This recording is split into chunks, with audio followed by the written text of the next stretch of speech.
ओम नमः शिवाय। ಭಾರತ್ ಮಾತಾ ಶಿವಶಕ್ತಿ ಅವತಾರ್ ಪರಮಾತ್ಮ ವಾಣಿ ಓಂ. ಪಿತಾಶ್ರೀ ಶಿವ ತಂದೆಯ ನೆನಪಿದೆಯೇ? ಮುರಳಿಯ ದಿನಾಂಕ 18/5/2026 ಪ್ರಾತಃ ಕ್ಲಾಸ್. ಓಂ ನಮಃ ಶಿವಾಯ್. ಆತ್ಮಿಕ ಮಕ್ಕಳೇ, ನಿಮ್ಮ ಮುತ್ತಿಗೆಯೇ ದೆಹಲಿಯ ಮೇಲಿದೆ. ದೆಹಲಿಯನ್ನು ಫರಿಸ್ತಾನ ಎಂದು ಕರೆಯುತ್ತಾರೆ. ಬಿರ್ಲಾ ಮಂದಿರದಲ್ಲಿ ಬೋರ್ಡ್ ಹಾಕಲಾಗಿದೆ. 5,000 ವರ್ಷಗಳ ಹಿಂದೆ ದೆಹಲಿ ಫರಿಸ್ತಾನ ಆಗಿತ್ತು. ಫರಿಸ್ತಾನ ಅಂದರೆ ಪರಿಗಳು ವಾಸಿಸುವ ಸ್ಥಾನ. ಸುಹೇನಿಯನ್ನು ಪರಿ ಎನ್ನುತ್ತಾರೆ. ಹೆಸರೇ ಫರಿಸ್ತಾನ ಎಂದು ಬರುತ್ತದೆ. ಓಂ ನಮಃ ಶಿವಾಯ್. ಮಕ್ಕಳಿಗೆ ಗೊತ್ತಿದೆ, ನಾವು ಈ ರಾಜಧಾನಿಯನ್ನು ಸ್ಥಾಪನೆ ಮಾಡುತ್ತಿದ್ದೇವೆ. ಹಾಗಾದರೆ ಹಳೆಯ ಪ್ರಪಂಚವನ್ನು ಮರೆತು ಬಿಡಬೇಕು.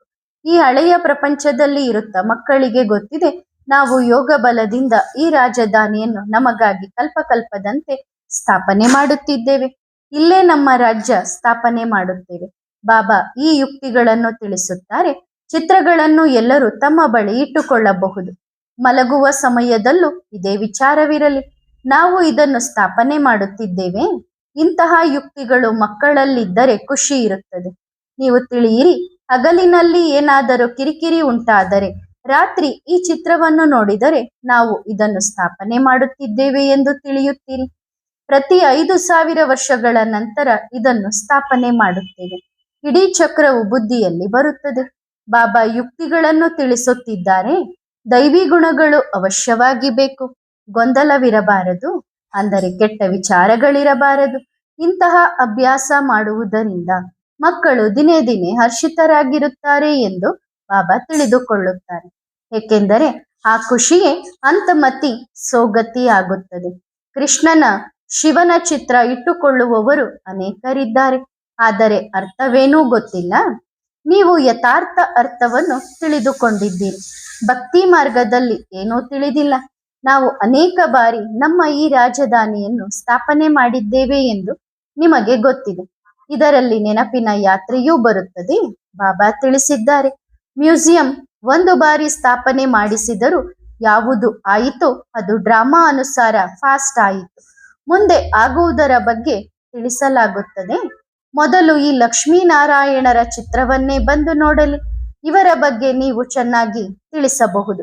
ಹೊಸ ಪ್ರಪಂಚದ ಸ್ಥಾಪನೆಯಾಗುತ್ತಿದೆ. ಹಳೆಯ ಪ್ರಪಂಚದ ಮೃತ್ಯು ಎದುರಿಗೆ ನಿಂತಿದೆ. ನಾಳೆ ನಾಡಿದ್ದು ಮೃತ್ಯು ಸಂಭವಿಸಬಹುದು ಎಂದು ತಿಳಿಯುತ್ತಾರೆ. ಇದರ ಭರವಸೆ ಇಲ್ಲ. ವರ್ಲ್ಡ್ ವಾರ್ ಕೂಡ ನಡೆಯಬಹುದು. ಹಿಂದೆ ಯುದ್ಧಗಳು ಪರಸ್ಪರ ನಡೆಯುತ್ತಿದ್ದವು. ಈಗ ವರ್ಲ್ಡ್ ವಾರ್ ಆಗಿದೆ. ಇದೇ ಆಗಬೇಕಿದೆ. ಇದನ್ನು ಪೂರ್ಣ ವರ್ಲ್ಡ್ ವಾರ್ ಎನ್ನಲಾಗುತ್ತದೆ. ಹಿಂದೆ ಚೀನಾ ಯುದ್ಧ ಮಾಡಿರಲಿಲ್ಲ. ಆಫ್ರಿಕಾ ಕೂಡ ಯುದ್ಧ ಮಾಡಿರಲಿಲ್ಲ. ಭಾರತ ಸಹಾಯ ಮಾಡಿತ್ತು. ಮಕ್ಕಳು ಇದನ್ನು ತಿಳಿದುಕೊಂಡಿದ್ದಾರೆ ಮತ್ತು ತಂದೆಯೂ ತಿಳಿಸಿದ್ದಾರೆ. ಈ ಇಡೀ ಪ್ರಪಂಚ ಸಮಾಪ್ತಿಯಾಗಲಿದೆ. ನಿಮ್ಮದು ಗುಪ್ತ ಯುದ್ಧವಾಗಿದೆ. ಇದನ್ನು ಅಹಿಂಸಾ ಯುದ್ಧ ಎನ್ನಲಾಗುತ್ತದೆ. ಶಿವಶಕ್ತಿ ಭಾರತ್ ಮಾತಾ ಒಂದೇ ಮಾತರಂ. ನೀವೇ ರಾಜ್ಯವನ್ನು ಮಾಡುತ್ತೀರಿ ಮತ್ತೆ ಪೂಜ್ಯರೂ ಆಗುತ್ತೀರಿ. ಈ ಲಕ್ಷ್ಮೀನಾರಾಯಣರ ಚಿತ್ರ ತುಂಬಾ ಸಹಾಯ ಮಾಡುತ್ತದೆ. ನಿಶ್ಚಯ ಮಾಡಿಕೊಳ್ಳಲು ಬಾಬಾ ಅನುಭವ ತಿಳಿಸುತ್ತಾರೆ. ಚಿತ್ರ ಇಟ್ಟುಕೊಳ್ಳುವುದರಿಂದ ತುಂಬಾ ಖುಷಿ ಇರುತ್ತಿತ್ತು. ತುಂಬಾ ಪ್ರೀತಿ ಮಾಡುತ್ತಿದ್ದರು. ಡ್ರಾಮಾ ಅನುಸಾರ ನೋಡಿ ಎಂತಹ ಪ್ರಾಕೃತಿಕ ಎಂದರೆ ಈಗ ಅದನ್ನೇ ನೆನಪು ಮಾಡುತ್ತೇವೆ. ನಾವು ಹೀಗೆ ಆಗುತ್ತಿದ್ದೇವೆ ಎಂದು. ಹಿಂದೆ ಇದು ತಿಳಿದಿರಲಿಲ್ಲ. ಕೇವಲ ಪ್ರೀತಿ ಮಾಡುತ್ತಿದ್ದರು. ಭಿನ್ನ ಭಿನ್ನ ಪ್ರಕಾರದ ಠಾಕೂರರು ಇರುತ್ತಾರೆ ಅಲ್ಲವೇ? ಬಾಲ್ಯದಿಂದಲೇ ಇವರನ್ನು ತುಂಬಾ ಪ್ರೀತಿಸಿದೆ. ಹಾಗಾಗಿ ಮಕ್ಕಳಿಗೂ ಸಲಹೆ ನೀಡುತ್ತಾರೆ. ಈ ಯುಕ್ತಿ ಒಳ್ಳೆಯದು. ಅನೇಕ ಪ್ರಕಾರದ ಗುಟುಕುಗಳನ್ನು ತಿಂದು ಮಲಗುವವರು ಅನೇಕರಿದ್ದಾರೆ. ದುಃಖದಲ್ಲಿ ಈ ಚಿತ್ರಗಳು ದೊಡ್ಡ ಆಧಾರವಾಗಬಲ್ಲವು. ಬಾಬಾ ನಮ್ಮನ್ನು ಹೀಗೆ ಮಾಡುತ್ತಿದ್ದಾರೆ. ನಾವು ಹೀಗೆ ಆಗುತ್ತಿದ್ದೇವೆ ಎಂದು ನಿಮಗೆ ಗೊತ್ತಿದೆ. ರಾತ್ರಿ ನೆನಪು ಮಾಡುವುದರಿಂದ ದುಃಖಗಳು ದೂರವಾಗುತ್ತವೆ. ಬಾಬಾ ಬಂದ ತಕ್ಷಣ ಗುರಿ ಉದ್ದೇಶವನ್ನು ನೋಡುತ್ತಾರೆ. ಎಷ್ಟು ಮಧುರವಾದ ಗುರಿ ಉದ್ದೇಶ ಆಗಿದೆ. ಶ್ರಮದ ಮಾತಲ್ಲ. ಬೇಹದ್ದಿನ ತಂದೆ ನಮ್ಮನ್ನು ಹೀಗೆ ಮಾಡುತ್ತಿದ್ದಾರೆ. ಇದೇ ಜ್ಞಾನವಾಗಿದೆ. ಹೆಚ್ಚು ತೊಂದರೆ ಇಲ್ಲ. ಹಳೆಯ ಪ್ರಪಂಚ ಸಮಾಪ್ತಿಯಾಗಲಿದೆ ಎಂದು ನಮಗೆ ಗೊತ್ತಿದೆ. ನಾವು ಹೀಗೆ ಆಗುತ್ತಿದ್ದೇವೆ. ಬಾಬಾರವರ ಶ್ರೀಮತದಂತೆ ನಾವು ಸ್ಥಾಪನೆ ಮಾಡುತ್ತಿದ್ದೇವೆ ಅಂದ ಮೇಲೆ ವಿನಾಶವು ಅವಶ್ಯವಾಗಿ ಆಗಲೇಬೇಕಲ್ಲವೇ? ನೆನಪು ಮಾಡಲು ಎಷ್ಟು ಸಣ್ಣ ಮಾತಿದೆ. ಸೆಕೆಂಡಿನ ಮಾತಾಗಿದೆ. ಇಂತಹ ಅಭ್ಯಾಸ ಮಾಡುತ್ತಿದ್ದರೆ ಖುಷಿಯ ಮಟ್ಟ ಏರುತ್ತಿರುತ್ತದೆ. ಚಿತ್ರ ನಿಮ್ಮ ಬೆಡ್ರೂಮ್ನಲ್ಲಿರಲಿ. ಚಿತ್ರಗಳು ಚಿಕ್ಕದಾಗಿಯೂ ಇವೆ. ಇದು ತುಂಬಾ ಸಹಾಯ ಮಾಡುತ್ತದೆ. ಭಕ್ತಿ ಮಾರ್ಗದಲ್ಲಿ ಇವರ ಆಕ್ಯುಪೇಷನ್ ಗೊತ್ತಿಲ್ಲ. ನೀವು ಎಲ್ಲರ ಆಕ್ಯುಪೇಷನ್ ತಿಳಿದಿದ್ದೀರಿ. ಪ್ರಪಂಚದಲ್ಲಿ ಒಬ್ಬರ ಆಕ್ಯುಪೇಷನ್ ಕೂಡ ತಿಳಿದಿರುವ ಮನುಷ್ಯ ಯಾರೂ ಇಲ್ಲ. ಹಾಗಾದರೆ ಒಳಗಡೆ ಖುಷಿ ಇರಬೇಕಲ್ಲವೇ? ಯಾರಿಗಾದರೂ ತಿಳಿಸುವಾಗ ಹೇಳಿ, ಬಾಬಾ ಬ್ರಹ್ಮನ ಮೂಲಕ ವಿಷ್ಣುವಿನ ರಾಜಧಾನಿಯನ್ನು ಸ್ಥಾಪನೆ ಮಾಡುತ್ತಾರೆ. ಇದರಲ್ಲಿ ಎಲ್ಲವೂ ಬರುತ್ತದೆ. ಶಿವಬಾಬಾರವರ ಚಿತ್ರದ ಮೇಲೂ ಪರಮಪಿತ ಪರಮಾತ್ಮ ಶಿವಬಾಬಾ ಎಂದು ಬರೆಯಲಾಗಿದೆ. ಇದು ಬುದ್ಧಿಯಲ್ಲಿದೆ. ಕಲ್ಪಕಲ್ಪದಂತೆ ನಾವು ರಾಜ್ಯವನ್ನು ತೆಗೆದುಕೊಳ್ಳುತ್ತೇವೆ. ನಿಶ್ಚಯ ಬುದ್ಧಿ ವಿಜಯಂತಿ ಅಂದರೆ ವಿಜಯ ಮಾಲೆಯಲ್ಲಿ ಪೋಣಿಸಲ್ಪಡುತ್ತೀರಿ. ರಾತ್ರಿ ಮಕ್ಕಳಿಗೆ ಅಭ್ಯಾಸವಾಗಿ ಬಿಟ್ಟರೆ ಹಗಲಿನಲ್ಲಿಯೂ ನಡೆಯುತ್ತದೆ. ಮಕ್ಕಳಿಗೆ ಬ್ಯಾಡ್ಜ್ ಸಿಕ್ಕಿದೆ. ಹಿಂದೆ ಭಕ್ತಿ ಮಾರ್ಗದಲ್ಲಿ ಚುಂಬಿಸುತ್ತಿದ್ದರು. ಈಗ ನೆನಪು ಮಾಡಬೇಕು. ಈ ಹೊಸ ಪ್ರಪಂಚಕ್ಕೆ ನಾವು ಹೋಗುತ್ತೇವೆ. ನಿಮ್ಮ ಉನ್ನತಿ ತುಂಬಾ ಆಗುತ್ತದೆ. ಸಮಯ ತುಂಬಾ ಹತ್ತಿರವಾಗುತ್ತಿದೆ. ಇಡೀ ಪ್ರಪಂಚದಲ್ಲಿ ಒಬ್ಬೊಬ್ಬರ ಬಳಿ ಹೋಗಿ ಸಂದೇಶ ನೀಡಬೇಕು ಎಂದೇನಿಲ್ಲ. ಸ್ವಲ್ಪ ಮುಂದೆ ಹೋಗಿ. ಹೆಸರು ಪ್ರಸಿದ್ಧಿಯಾದ ಮೇಲೆ ಪತ್ರಿಕೆಗಳ ಮೂಲಕ ಧ್ವನಿ ಹರಡುತ್ತದೆ. ಯಾರಾದರೂ ದೊಡ್ಡ ವ್ಯಕ್ತಿ ಬಂದು ಪ್ರಭಾವಿತರಾಗಲಿ. ಇವರಿಗೆ ಬೇಹದ್ದಿನ ತಂದೆಯಿಂದ ಆಸ್ತಿ ಪಡೆಯಲು ತುಂಬಾ ಉಪಾಯವಿದೆ ಎಂದು ಹೇಳಿದರೆ ಸಾಕು. ಗುಂಪು ಗುಂಪಾಗಿ ನಿಮ್ಮ ಬಳಿ ಬರುತ್ತಾರೆ. ಪ್ರಚಾರ ಖಂಡಿತ ಮಾಡಲೇಬೇಕು. ಶಾಸ್ತ್ರಗಳಲ್ಲಿ ಗಾಯನವಿದೆ. ನೀವು ಶಕ್ತಿಗಳು ಬಾಣ ಬಿಟ್ಟಿದ್ದೀರಿ ಎಂದು. ಶಿವಶಕ್ತಿಯರ ಬಳಿ ಜ್ಞಾನದ ಬಾಣವಿದೆ ಎಂದು ಬರೆಯಬೇಕು. ಇದು ಸಹಜ ರಾಜಯೋಗದ ಬಲವಾಗಿದೆ. ಯಾರಾದರೂ ಕಲಿಯಬೇಕಿದ್ದರೆ ಇವರ ಬಳಿ ಹೋಗಿ ಎಂದು ಹೇಳಿ. ತಮಗೆ ಅರ್ಥವಾಗದಿದ್ದರೂ ಕೇವಲ ಹೀಗೆ ಹೇಳಿದರೆ ಯಾರಿಗಾದರೂ ಬಾಣ ನಾಟಬಹುದು. ಪ್ರಸಿದ್ಧಿ ಆಗಲೇಬೇಕು. ಸೆಕೆಂಡಿನಲ್ಲಿ ನೀವು ತಂದೆಯಿಂದ ಆಸ್ತಿ ಪಡೆಯಬಹುದು. ಒಂದು ವೇಳೆ ಸರಿಯಾಗಿ ವಿಚಾರ ಸಾಗರ ಮಂಥನ ಮಾಡಿದರೆ ನಿಮಗೆ ಒಳ್ಳೆಯ ಸಲಹೆಗಳು ಒಳೆಯುತ್ತವೆ. ಪಕ್ಕಾ ಆಗುತ್ತೀರಿ. 8 ಬೆರಳುಗಳನ್ನೇ ತೋರಿಸುತ್ತಾರೆ ಅಷ್ಟೇ. ದೋಣಿ ಪಾರಾಯಿತು ಅಂದರೆ ಹಳೆಯ ಪ್ರಪಂಚದಿಂದ ಹೊಸ ಪ್ರಪಂಚಕ್ಕೆ ಹೋದರೆ ದೋಣಿ ಪಾರಾದಂತೆ. ಮತ್ತೆ ಹಳೆಯ ಪ್ರಪಂಚಕ್ಕೆ ಬಂದರೆ ದೋಣಿ ಮುಳುಗಿ ಹೋಗುತ್ತದೆ. ಪುರುಷಾರ್ಥದ ಅನುಸಾರ ನಂಬರ್ ವಾರ್ ಸಮಯ ತೆಗೆದುಕೊಳ್ಳುತ್ತಾರೆ. ರಾತ್ರಿ ಮಲಗುವ ಸಮಯದಲ್ಲಿ ಹೀಗೆ ವಿಚಾರ ಮಾಡಿ. Fast is fast. ಏನು ಆಯಿತು? Nothing new. ಪಾಯಿಂಟ್ಸ್ ತುಂಬಾ ಚೆನ್ನಾಗಿ ತಿಳಿಸಲಾಗುತ್ತದೆ. ಇದು ಡ್ರಾಮಾ ಅಲ್ಲವೇ? ಬಾಬಾ ಹೇಳುತ್ತಾರೆ, ಸ್ಮರಣೆ ಮಾಡುತ್ತೀರಿ, ನಂತರ ಇತರರಿಗೂ ತಿಳಿಸಿ. ಚಕ್ರ ಸುತ್ತುತ್ತಲೇ ಇರುತ್ತದೆ. ಇದನ್ನೇ ನೆನಪು ಮಾಡಿದರೆ ಚಕ್ರವು ಬುದ್ಧಿಯಲ್ಲಿ ಸುತ್ತುತ್ತಿರುತ್ತದೆ. ಕೊನೆಯಲ್ಲಿ ಮಕ್ಕಳಿಗೆ ತುಂಬಾ ಸಹಜವಾಗಿ ಅನಿಸುತ್ತದೆ.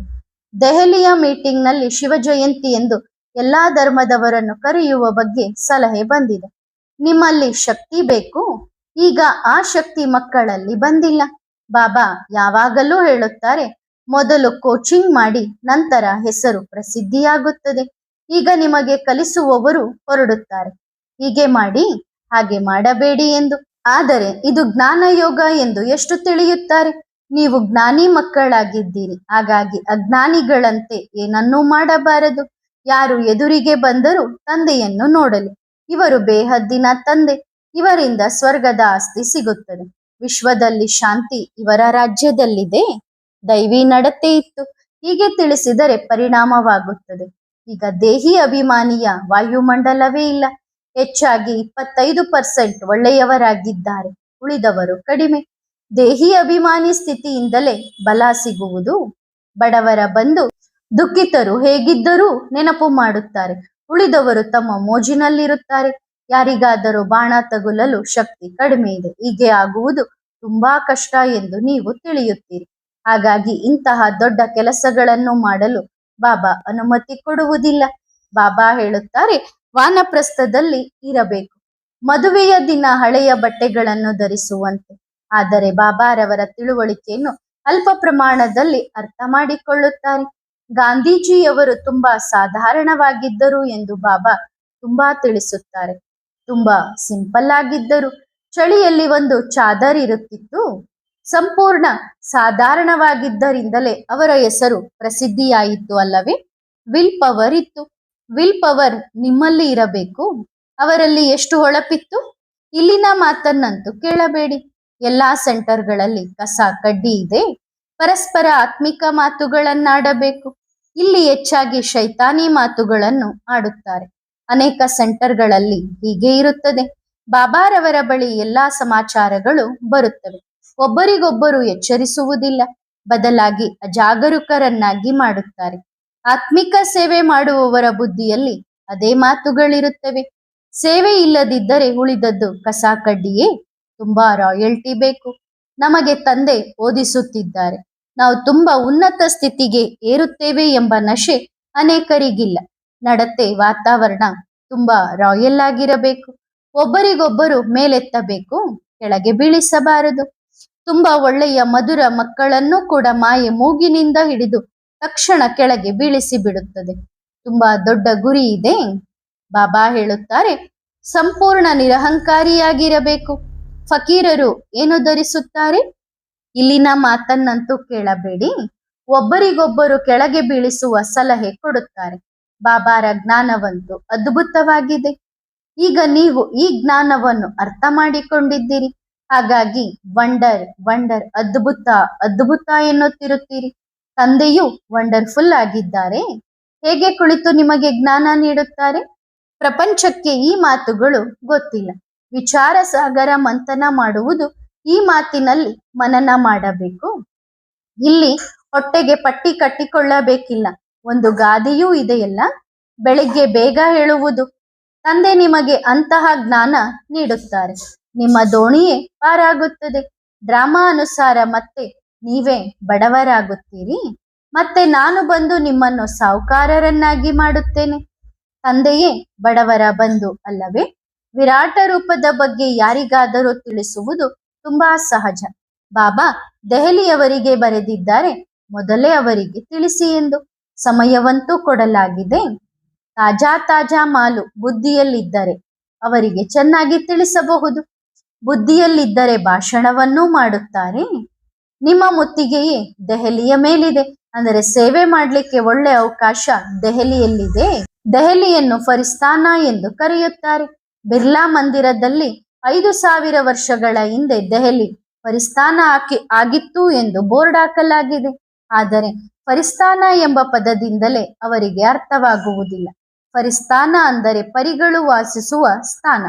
ಸುಹೇನಿಯನ್ನು ಪರಿ ಎನ್ನುತ್ತಾರೆ. ಹೆಸರೇ ಪರಿಸ್ಥಾನ ಎಂದು ಬಿದ್ದು ಬಿಡುತ್ತದೆ. ಸಂಗಮ ಯುಗಕ್ಕೆ ಕರೆದೊಯ್ದು ಅವರಿಗೆ ತಿಳಿಸಬೇಕು. ಇಲ್ಲಿ ಎಷ್ಟು ಜನಸಂಖ್ಯೆ ಇದೆ, ಇಲ್ಲಿ ಎಷ್ಟು ಕಡಿಮೆ. ತಂದೆ ಮನುಷ್ಯರ ಸಂಖ್ಯೆಯನ್ನು ಕಡಿಮೆ ಮಾಡುತ್ತಾರೆ. ಎಷ್ಟು ಸುಖ ಶಾಂತಿ ಉಂಟಾಗುತ್ತದೆ. ಚಿತ್ರ ಪ್ರದರ್ಶನ ಅಥವಾ ಮ್ಯೂಸಿಯಂ ಉದ್ಘಾಟನೆಗೆ ಯಾರನ್ನಾದರೂ ಕರೆಸಿ ಕೇಕ್ ಕತ್ತರಿಸುವುದು, ಕೇಕ್ ತಿನ್ನಿಸುವುದು, ಕುಡಿಸುವುದು ಇವುಗಳ ಅವಶ್ಯಕತೆ ಇಲ್ಲ. ನಮ್ಮ ಭೋಜನ ಜ್ಞಾನದ್ದಾಗಿದೆ. ಹೌದು, ಟೋಲಿ ಇತ್ಯಾದಿ ಸ್ವಲ್ಪ ಆಫರ್ ಮಾಡಿ ಅಷ್ಟೇ, ಹೆಚ್ಚೇನೋ ಬೇಡ. ನಾವು ಕೋತಿಗಳಂತ ಮನುಷ್ಯರ ಮುಂದೆ ಕುಳಿತು ಇಷ್ಟೊಂದು ಮಹಿಮೆ ಮಾಡಬಾರದು. ಯುಕ್ತಿಯಿಂದ ತಿಳಿಸಬೇಕು. ಕೆಲಸ ಮಾಡಿಸಿಕೊಳ್ಳಲು ನಡೆಸಬೇಕಾಗುತ್ತದೆ. ಹಾಗೆಂದು ಅವರ ಭಾವನೆಗೆ ಒಳಗಾಗಬಾರದು. ಕೋತಿಗಳಂತಹ ಯಾರಿಗೂ ನಾವು ಅಷ್ಟೊಂದು ಗೌರವ ಕೊಡಲು ಸಾಧ್ಯವಿಲ್ಲ. ಒಳಗಡೆ ನಶೆ ಇರುತ್ತದೆ. ನಾವು ಎಲ್ಲಿ, ಇವರು ಎಲ್ಲಿ? ಎಷ್ಟೇ ದೊಡ್ಡ ವ್ಯಕ್ತಿಯಾಗಿದ್ದರೂ ಇನ್ನೂ ತಡವಿದೆ. ನಿಮ್ಮಲ್ಲಿ ಯೋಗದ ಶಕ್ತಿ ಎಷ್ಟು ಬರುತ್ತದೆ ಎಂದರೆ ಯಾರಿಗಾದರೂ ಸ್ವಲ್ಪ ತಿಳಿಸಿದರೂ ತಕ್ಷಣ ಬಾಣ ತಗಲುತ್ತದೆ. ಇದು ಕೂಡ ಜ್ಞಾನದ ಬಾಣ ಅಲ್ಲವೇ? ಬಾಣ ಯಾರಿಗೆ ಪೂರ್ಣವಾಗಿ ತಗಲುತ್ತದೆಯೋ ಅವರನ್ನು ಗಾಯಗೊಳಿಸುತ್ತದೆ. ಮೊದಲು ಗಾಯಗೊಳ್ಳುತ್ತಾರೆ, ನಂತರ ಸಾಯುತ್ತಾರೆ. ತಂದೆಯವರಾಗಿ ತಂದೆಯನ್ನು ಪ್ರೀತಿಸುವುದಿಲ್ಲ. ಹೇಳುತ್ತಾರಲ್ಲವೇ, ಮಿಟುರಾ ಗುರತ್ ಗುರಾಯೆ. ಯಾರು ಚೆನ್ನಾಗಿ ನೆನಪು ಮಾಡುತ್ತಾರೆ ಅವರಲ್ಲಿ ಆಕರ್ಷಣೆ ಇರುತ್ತದೆ. ಕೆಲವರು ಇಡೀ ದಿನ ಜಗಳವಾಡುವವರು ಇದ್ದಾರೆ. ಅವರಿಂದ ಆಕರ್ಷಣೆ ಆಗಲು ಸಾಧ್ಯವಿಲ್ಲ. ಆದರೂ ಅವರನ್ನು ಮೇಲೆತ್ತಲು ಪ್ರಯತ್ನಿಸಲಾಗುತ್ತದೆ. ರಾಜಧಾನಿಯಲ್ಲಿ ಎಲ್ಲಾ ಪ್ರಕಾರದವರು ಬೇಕು ಎಂದು ತಂದೆಗೂ ಗೊತ್ತಿದೆ. ಹಾಗೆಂದು ಸುಮ್ಮನೆ ಕುಳಿತುಕೊಳ್ಳಲು ಸಾಧ್ಯವಿಲ್ಲ. ಉನ್ನತಿಯನ್ನು ಪಡೆಯಿರಿ ಎಂದು ತಂದೆ ಹೇಳುತ್ತಾರೆ. ತುಂಬಾ ಅಪಾರ ಸುಖವಿದೆ. ಎಷ್ಟು ಪುರುಷಾರ್ಥ ಮಾಡುತ್ತಾರೋ ಅಷ್ಟು ಉನ್ನತ ಪದವಿ ಪಡೆಯುತ್ತಾರೆ. ಫೇಲ್ ಆದರೆ ಒಂದು ಶಿಕ್ಷೆಯನ್ನು ಅನುಭವಿಸುತ್ತಾರೆ, ಮತ್ತೆ ಸಾಕ್ಷಾತ್ಕಾರವೂ ಆಗುತ್ತದೆ. ಯಾರ ಮುಂದೆ ಶಿಕ್ಷೆ ಅನುಭವಿಸುತ್ತಾರೆ ಎಂಬುದು ನಿಮಗೆ ತಿಳಿದಿದೆ. ನಂತರ ಕಣ್ಣುಗಳಿಂದ ಜೋರಾಗಿ ನೀರು ಬರುತ್ತದೆ. ಶಿಕ್ಷೆಯನ್ನು ಅನುಭವಿಸುತ್ತಾರೆ. ಕೇಸ್ ನಡೆಯುತ್ತದೆ. ತುಂಬಾ ಪಶ್ಚಾತ್ತಾಪ ಪಡುತ್ತಾರೆ. ಸುಮ್ಮನೆ ಹೀಗೆ ಮಾಡಿದೆ ಎಂದು ಪರವಶನಾದೆ. ಮಾಯೆ ಇಲ್ಲೇ ಪರವಶ ಮಾಡುತ್ತದೆ. ಸುಧಾರಿಸುವುದೇ ಇಲ್ಲ. ಮಾಯೆ ಮಕ್ಕಳನ್ನು ಏನಾಗಿ ಮಾಡುತ್ತದೆ? ನಾವು ಏನನ್ನಾಗಿ ಮಾಡುತ್ತೇವೆ? ಮಾಯೆ ಏನನ್ನಾಗಿ ಮಾಡುತ್ತದೆ? ಬಾಪ್ತಾದ ಇಬ್ಬರು ಜೊತೆಗಿದ್ದಾರೆ. ಹಾಗಾಗಿ ವಿಚಾರಗಳು ನಡೆಯುತ್ತವೆ. ಎಂತಹ ಕೆಟ್ಟ ವೃತ್ತಿಯಾಗಿದೆ, ಅವರ ಗತಿ ಏನಾಗಬಹುದು ಎಂದು. ಆ ಸಮಯದಲ್ಲಿ ಎಷ್ಟು ಕೆಟ್ಟ ಗತಿಯಾಗುತ್ತದೆ. ತಾಮ್ರಧ್ವಜ ಮತ್ತು ಮಯೂರಧ್ವಜನ ಕಥೆಯನ್ನು ಮಾಡಲಾಗಿದೆ. ಶಿಕ್ಷೆಗಳ ಕಥೆಗಳೂ ಇವೆ. ಇಂತಹ ಲಕ್ಷಣಗಳಿರುವವರು ಇದ್ದಾರೆ ಎಂದು ತಂದೆ ತಿಳಿದಿದ್ದಾರೆ ಅಲ್ಲವೇ? ಅವರು ಯಾವ ಪದವಿ ಪಡೆಯುತ್ತಾರೆ? ಸತ್ಯಯುಗಕ್ಕೆ ಬಂದರು ಯಾವ ಪದವಿ ಪಡೆಯುತ್ತಾರೆ? ನೀವು ಎಷ್ಟು ರಾಜ್ಯಭಾಗ್ಯ ಪಡೆಯುತ್ತೀರಿ? ಬಡವರ ಬಂದು ಎಷ್ಟು ಜನ ಬರುತ್ತಾರೆ? ಸಾಹುಕಾರರು ಬರಲು ಸಾಧ್ಯವಿಲ್ಲ. ಪ್ರೈಮ್ ಮಿನಿಸ್ಟರ್ ಯಾವಾಗಲೂ ಜ್ಞಾನ ಪಡೆಯಲು ಬರಲು ಸಾಧ್ಯವಿಲ್ಲ. ತಂದೆ ಹೇಳುತ್ತಾರೆ, ಪಾಪ ಅವನು ಏನು ಪಡೆಯುತ್ತಾನೆ? ಈ ಜ್ಞಾನ ಎಲ್ಲರಿಗೂ ಆಗಿದೆ. ಸನ್ಯಾಸಿಗಳಿಗೂ ಹೇಳಿ ತಂದೆಯನ್ನು ನೆನಪು ಮಾಡಿ, ಆಗ ಶಾಂತಿಧಾಮಕ್ಕೆ ಹೋಗುತ್ತೀರಿ ಎಂದು. ಮುಂದೆ ಹೋಗಿ ನಿಮ್ಮ ಮಾತನ್ನು ನೆನಪು ಮಾಡಿಕೊಳ್ಳುತ್ತಾರೆ. ಇವರು ತುಂಬಾ ಒಳ್ಳೆಯ ಮಾತುಗಳನ್ನು ಹೇಳಿದರು. ಬ್ರಹ್ಮ ಎಂದರೆ ವಾಸಿಸುವ ಮನೆ ಎಂದು. ಈಗ ತಡವಿದೆ. ಇನ್ನು ಮಕ್ಕಳ ಆ ಸ್ಥಿತಿ ಬೇಕು. ಸಮಯ ವ್ಯರ್ಥ ಮಾಡುವುದರಿಂದ ಯಾವುದೇ ಕೆಲಸಕ್ಕೆ ಬರುವುದಿಲ್ಲ. ತಂದೆಗೆ ಕನಿಕರ ಉಂಟಾಗುತ್ತದೆ. ಒಳಗಡೆ ಗೊತ್ತಿದೆ ಇದು ಡ್ರಾಮಾ ಆಗಿದೆ ಎಂದು. ಕಲ್ಪಕಲ್ಪವೂ ಹೀಗೆಯೇ ಆಗಿದ್ದಾರೆ. ಆದರೆ ಬಾಬನಿಗೆ ನನ್ನ ಮೇಲೆ ತುಂಬಾ ಕನಿಕರವಿದೆ ಎಂದು ಅವರು ತಿಳಿಯುವಂತೆ ತಿಳಿಸಬೇಕು. ನಾವು ಏಕೆ ತಂದೆಯ ಶ್ರೀಮತದಂತೆ ನಡೆಯಬಾರದು? ಇದೊಂದು ತೋಟ. ಅದರಲ್ಲಿ ಎಲ್ಲಾ ಪ್ರಕಾರದ ಹೂವುಗಳಿವೆ. ಗುಲಾಬಿ ಹೂವು ಇದೆ, ಟಾಂಗ್ರಾ ಹೂವು ಇದೆ. ಹೂವುಗಳ ಮೇಲೆ ದೃಷ್ಟಿ ಬಿದ್ದಾಗ ಹೇಳುತ್ತಾರಲ್ಲ, ಈ ಹೂವು ಎಷ್ಟು ಚೆನ್ನಾಗಿದೆ, ಬಾಪ್ ದಾದಾರವರಲ್ಲಿ ಎಷ್ಟು ಪ್ರೀತಿ ಇದೆ ಎಂದು. ಎರಡೂ ಕಡೆ ಪ್ರೀತಿ ಹೋಗುತ್ತದೆ. ದಾದಾರನ್ನು ತೆಗೆದು ಹಾಕಿದರೆ ಇನ್ನು ಉಳಿಯುವುದೇನು? ಏನೂ ಇಲ್ಲ. ಶಿವಬಾಬಾ ಯಾರ ಮೂಲಕಲಾದರೂ ಹೇಳಬೇಕಲ್ಲವೇ ನನ್ನನ್ನು ನೆನಪು ಮಾಡಿ ಎಂದು? ಮುರುಳಿ ಯಾರ ಮೂಲಕ ನುಡಿಸುತ್ತಾರೆ? ವ್ಯಾಪಾರ ಮಾಡುವವರು ಬೇಕಲ್ಲವೇ? ಇಲ್ಲದಿದ್ದರೆ ವ್ಯಾಪಾರ ಹೇಗೆ ನಡೆಯುತ್ತದೆ? ಇಂತಹ ತುಂಬಾ ಒಳ್ಳೆಯ ಮಹಾವೀರರಿದ್ದಾರೆ. ಅವರಿಗೂ ಈ ಸ್ಥಿತಿಯಾಗುತ್ತದೆ. ಮಾಯೆ ತಕ್ಷಣ ಕೆಳಗೆ ಬೀಳಿಸುತ್ತದೆ. ವಿವೇಕವು ಹೇಳುತ್ತದೆ, ಮಾಯೆ ತುಂಬಾ ಬಲಿಷ್ಠವಾಗಿದೆ. ಅರ್ಧ ಕಲ್ಪದವರೆಗೆ ಸಂಪೂರ್ಣವಾಗಿ ಮಲಗಿಸಿ ಬಿಡುತ್ತದೆ. ನೀವು ಕುಸ್ತಿ ಮಲ್ಲಯುದ್ಧ ನೋಡಿಲ್ಲ? ಬಾಬಾ ಅನುಭವಿಯಾಗಿದ್ದಾರೆ. ಇಡೀ ಜೀವನ ಕಳೆದಿದ್ದಾರೆ. ಕೇವಲ ವಿದೇಶಕ್ಕೆ ಹೋಗಿಲ್ಲ. ಅವರು ಹೋಗುವವರಿದ್ದರು, ಎಲ್ಲಾ ತಯಾರಿ ಮಾಡಿದ್ದರು. ಆದರೆ ಡ್ರಾಮಾದಲ್ಲಿ ಇರಲಿಲ್ಲ. ಎಷ್ಟು ಖರ್ಚು ಮಾಡಿದರು? ಬಡತನವನ್ನು ತುಂಬಾ ಮಧುರವಾಗಿ ಕಳೆದರು. ಸಾಹುಕಾರಿಕೆಯನ್ನು ತುಂಬಾ ಮಧುರವಾಗಿ ಕಳೆದರು. ಇದನ್ನು ಚರಿತ್ರೆ ಎನ್ನಲಾಗುವುದಿಲ್ಲ. ಜೀವನದ ಬಗ್ಗೆ ತಿಳಿಸುತ್ತಾರೆ. ನಿಕ್ಸನ್ ಕತೆ ನೋಡಿ ಹೇಗಿದೆ? ಬಡವನಿಂದ ಹೇಗೆ ಸಾಹುಕಾರನಾದ? ತಾನೇ ಕುಳಿತು ಕತೆ ಬರೆದಿದ್ದಾನೆ, ನಾನು ಹೇಗೆ ಮೇಲೆ ಬಂದೆ ಎಂದು. ಈಗ ಅಮೆರಿಕದ ರಾಷ್ಟ್ರಪತಿ. ನಾವು ಹೇಳುತ್ತೇವೆ ಪಾಪ ಇನ್ನೂ ಸ್ವಲ್ಪ ಸುಖ ಪಡೆಯುತ್ತಾರೆ ಎಂದು. ಅದು ಕೂಡ ಸುಖವೇನಲ್ಲ. ನಿಜವಾದ ಸುಖ ನಿಮಗೆ ಸಿಗುತ್ತಿದೆ ಮತ್ತು ಸಿಗಲಿದೆ. ಅದು ಕೂಡ ತಂದೆಯ ನೆನಪಿನಿಂದ ಸಿಗಲಿದೆ. ಒಳ್ಳೆಯದು. ಮಧುರಾತಿ ಮಧುರ ಸಿಕ್ಕಿಲ್ಲದೆ ಆತ್ಮಿಕ ಮಕ್ಕಳಿಗೆ ಆತ್ಮಿಕ ಬಾಪ್ ದಾದಾರವರ ನೆನಪು, ಪ್ರೀತಿ ಮತ್ತು ಗುಡ್ ಮಾರ್ನಿಂಗ್. ಆತ್ಮಿಕ ಮಕ್ಕಳಿಗೆ ಆತ್ಮಿಕ ತಂದೆಯ ನಮಸ್ತೆ. ಆತ್ಮಿಕ ಮಕ್ಕಳು ಆತ್ಮಿಕ ತಂದೆಗೆ ಮಾಡುವ ನಮಸ್ತೆ ನಮಸ್ತೆ ನಮಸ್ತೆ. ಧನ್ಯವಾದ ಬಾಬಾ, ಶುಕ್ರಿಯಾ. ವರದಾನ: ಅಂಗದನಂತೆ ಅಚಲ ಭವ. ಅಂಗದನಂತೆ ಅಚಲ ಅಂದರೆ ಸದಾ ನಿಶ್ಚಯ ಬುದ್ಧಿ ವಿಜಯಂತಿ. ಸ್ವಲ್ಪವೂ ಅಲುಗಾಡಿದರೆ ವಿಜಯಿಯಾಗಲು ಸಾಧ್ಯವಿಲ್ಲ. ಮಾಯೆಯ ವಿಘ್ನಗಳು ಮಹಾವೀರರನ್ನಾಗಿ ಮಾಡಲು ಪೇಪರ್ ಇದ್ದಂತೆ. ಪೇಪರ್ ಇಲ್ಲದೆ ಎಂದಿಗೂ ಕ್ಲಾಸ್ ಚೇಂಜ್ ಆಗುವುದಿಲ್ಲ. ಹಾಗಾಗಿ ಪೇಪರ್ ಬಂದಾಗ ಖುಷಿಯಾಗಬೇಕೇ ಹೊರತು ಅಲುಗಾಡಬಾರದು. ಮಾಯೆಯಿಂದಲೂ ಪಾಠ ಕಲಿಯಿರಿ, ಆಗ ಮಾಯಾಜೀತಾಗುತ್ತೀರಿ. ಅದು ಎಂದಿಗೂ ಅಲುಗಾಡುವುದಿಲ್ಲ, ಅಚಲವಾಗಿರುತ್ತದೆ. ಒಳ್ಳೆಯದು. ಓಂ ನಮಃ ಶಿವಾಯ.